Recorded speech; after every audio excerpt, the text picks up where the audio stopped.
For all eternity they'll come to blows. These here will rise up from their sepulchres with fists clenched tight, and these with hair cropped close. Ill-giving and ill-keeping have robbed both of the fair world, and set them up to this fracas. What that is like, my words need not embellish.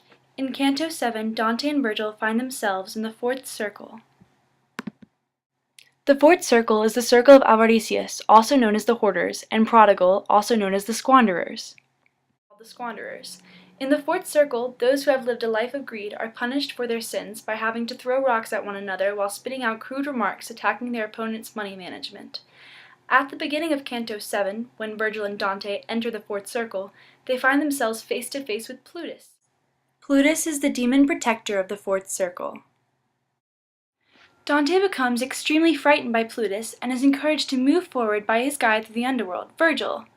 After passing Plutus, Virgil and Dante reach the fourth ditch, which is the place where all that is ill in the universe is stored. It was then that Dante witnessed a battle between spirits in the sorry circle. All around him were spirits striking each other and chanting. One group shouted, "Why do you hoard?" Then the other group recounted with, "Why do you squander?" Virgil then informed Dante of the separation of those who commit these crimes. Virgil spoke of former clergymen, careless spenders, and popes. For eternity, the groups of spirits will quarrel and argue until they truly lose themselves. After this sighting, Dante hears word of a mysterious woman named Fortune and questions Virgil of her being. Virgil explains the magnitude of Fortune's power and her positive mindset. While many men mock and accuse her of things she did not do, she ignores the comments and lives happily.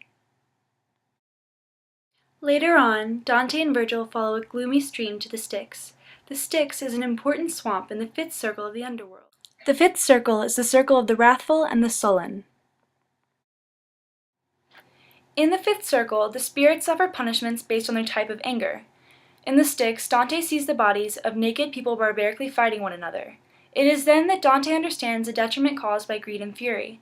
Canto 7 is interesting for many different reasons, one of which being the striking similarities between this canto and Greek mythology. In Greek mythology, Plutus is the god of wealth, so it is only fitting that he be the guarding demon of the circle of hell that those who have handled their money with greed are sent to. When analyzing this canto, Julie Renee Phelan writes, "The classical function of Plutus as god of material wealth makes him the ideal overseer of the miserly and the prodigal." End quote. It makes sense that something as prominent in history as Greek mythology would be referenced due to the striking influence and importance of Dante's Inferno.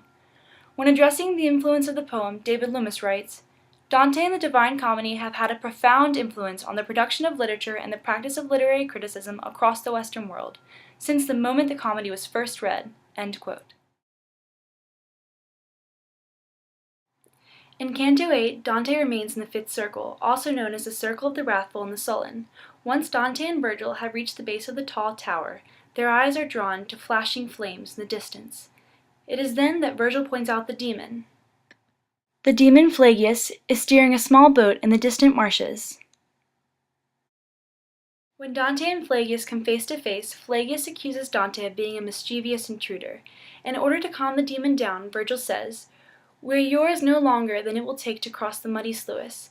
As soon as Dante stepped into Pelagius's boat, it seemed as if it would sink. While voyaging along the water, they come across the ghost of Filippo Argenti. Argenti questions Dante and attempts to commence a conversation with him. After Virgil pushes Argenti away, he praises Dante for his total disregard of the sinner. Soon after, Argenti is attacked by not only crowding sinners, but himself. Not long after that sighting, Dante nears the city of Dis. As Dante approaches the gates of Dis, he causes quite an uproar. Sinners begin to shout, "Who is this? Who, without death, can journey through the kingdom of the dead?" Despite their protests, Virgil insists that Dante be permitted to enter the city of Dis. Fully aware of the disdain felt for him by his greeters, naturally Dante is frightened. But Virgil calms him down by promising that someone will meet them soon to guide them further into the city. According to New York Times writer Alexander Aciman, Canto 8 is of monumental importance in the Divine Comedy. Aciman writes, "Canto 8 is perhaps the most exciting thing we've encountered so far. The story alone is a great prelude to a great adventure." End quote. The feeling of suspense and excitement instilled in the reader in Canto 8 is most likely due to the exquisite writing of poet Dante Alighieri. In an article published by the New York Times in 1904, Alighieri was referred to as one of the many exterior influences that English literature has been subjected to. End quote.